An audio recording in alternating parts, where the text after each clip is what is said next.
Hello everyone! As you remember from Tuesday, we've been working on narrative writing. Narrative writing means that we are telling a story that's either made up or is about real people, places, and things. On Tuesday, we began writing and made up stories.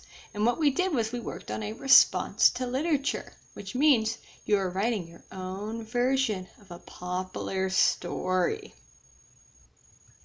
On Tuesday, what the steps we did was we tapped the prompt, we brainstormed details, we began drafting our paragraph, and we took part a little bit of editing and checking off our sentences with our sentence checklist.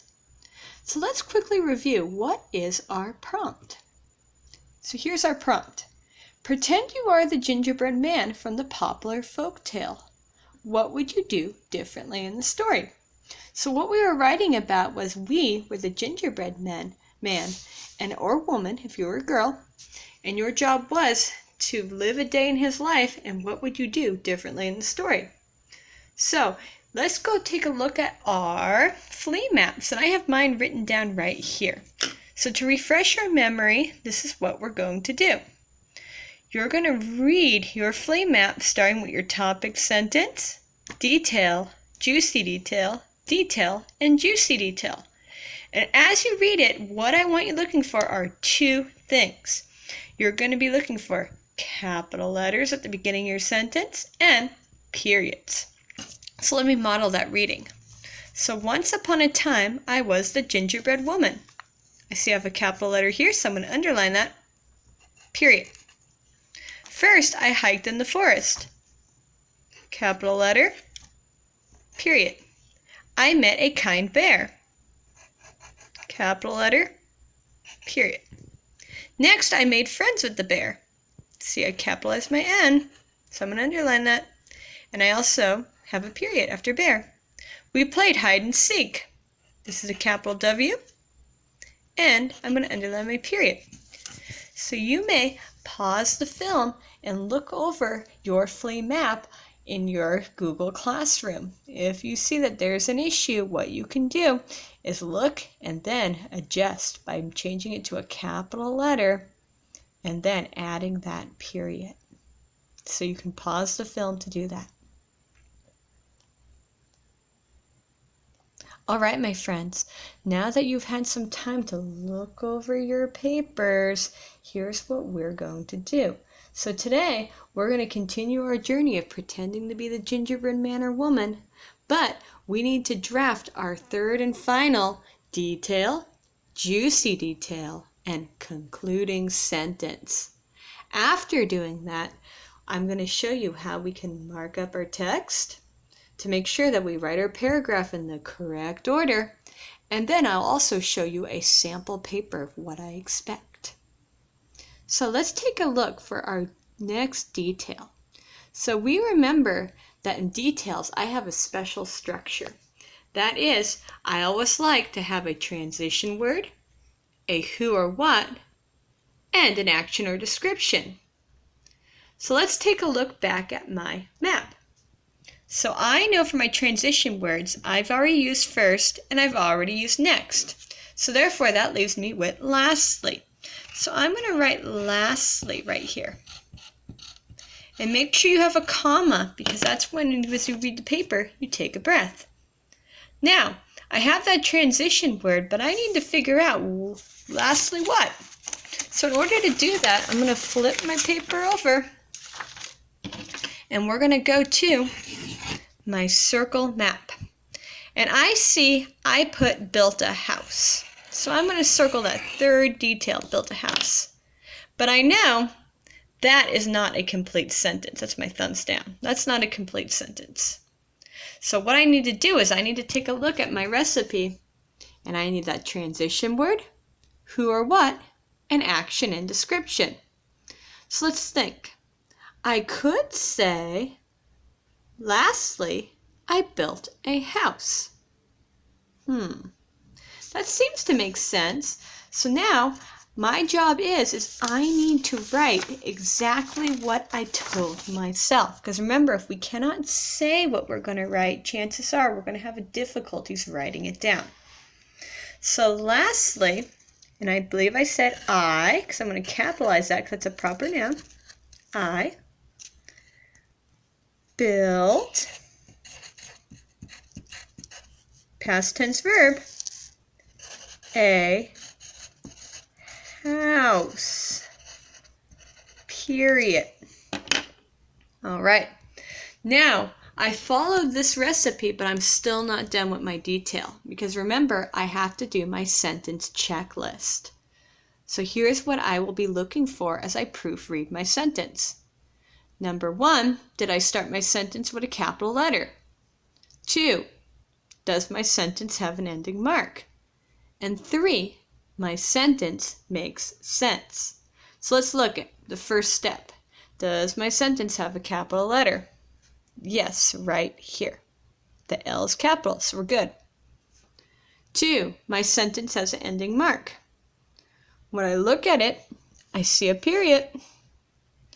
So that means my reader knows I'm done with my thought. And this one's the most challenging one. Does my sentence make sense?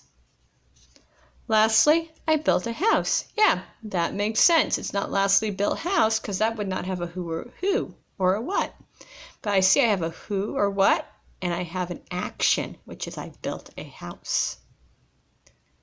So now what I'm going to have you do, and you're going to pause the film to do this, is you're going to go back right here, and what you're going to do is you're going to choose that lastly for your transition word. You are then going to circle and say aloud your third detail. After that, what you're going to have to do is you are going to try saying that detail using our sentence structure. Meaning, do you have a transition word, a who or what, and an action description? In the very end, use our sentence checklist to make sure that you started your sentence with a capital letter. Your sentence has an ending mark. And, most importantly, your sentence makes sense to you and other people who read it. So pause the film. All right, welcome back, friends. So now, let's take a look. So we just did our detail, and you guys did a really nice job on that. So we're going to go right to the juicy detail, which is a tell me more statement. It paints a picture for the reader of more about what's going on. So let's go over our juicy detail rules. So juicy detail rules. The juicy detail needs to match my detail, meaning if I'm talking about building a house, I probably can't say I enjoyed eating soup at a rabbit. That wouldn't work. Once again, it needs to be a complete sentence that matches our sentence checklist. And because I'm challenging you, I don't want any boring adjectives, no fun, cool, or good. We're going to challenge ourselves. So let's take a look back at my detail. I say lastly, I built a house. Could I say the house was huge? Would that work? Yeah. That's not using fun, cool, or good. It seems like it's a complete sentence and it matches my detail. So what I want to do is I'm going to say the house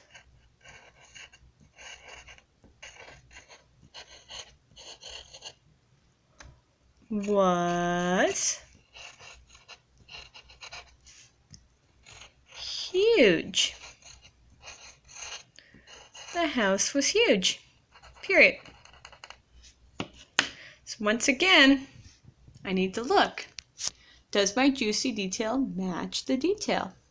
Lastly, I built, I forgot the L in there, built a house. The house was huge. Yeah, that matches. Is it a complete sentence? Let's take a look. So I'm going to go back to my checklist. Did I start my sentence with a capital letter? Sure did. The is capitalized. Does my sentence have an ending mark? Yes. And last but not least, does my sentence make sense? Let's read that. The house was huge. So now your job is on your own. You're going to take a look at your detail and think about the following steps. Do you have a juicy detail that matches your detail? Is it a complete sentence that follows our sentence checklist steps? And last but not least, did you not use any boring adjectives? I'm going to give you some time to work on that.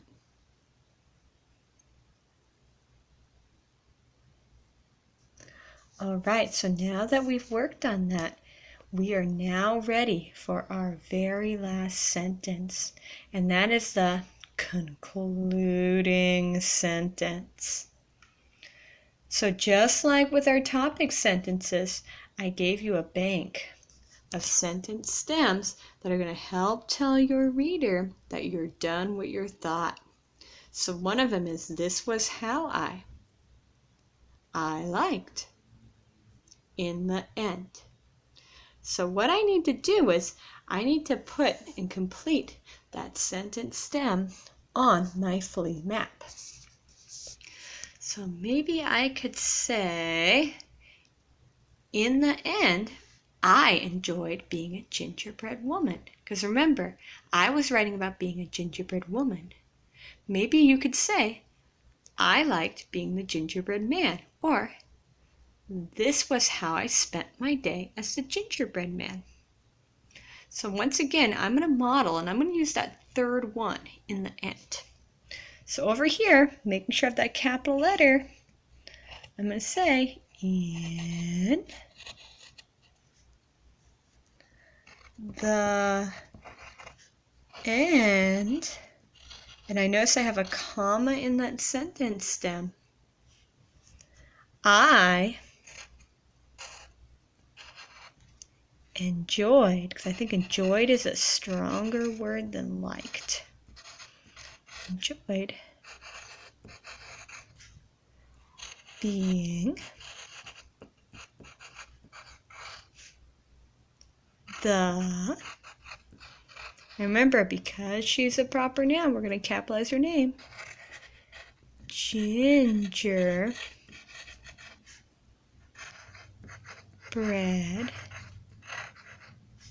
woman. Whoops, capital W, woman.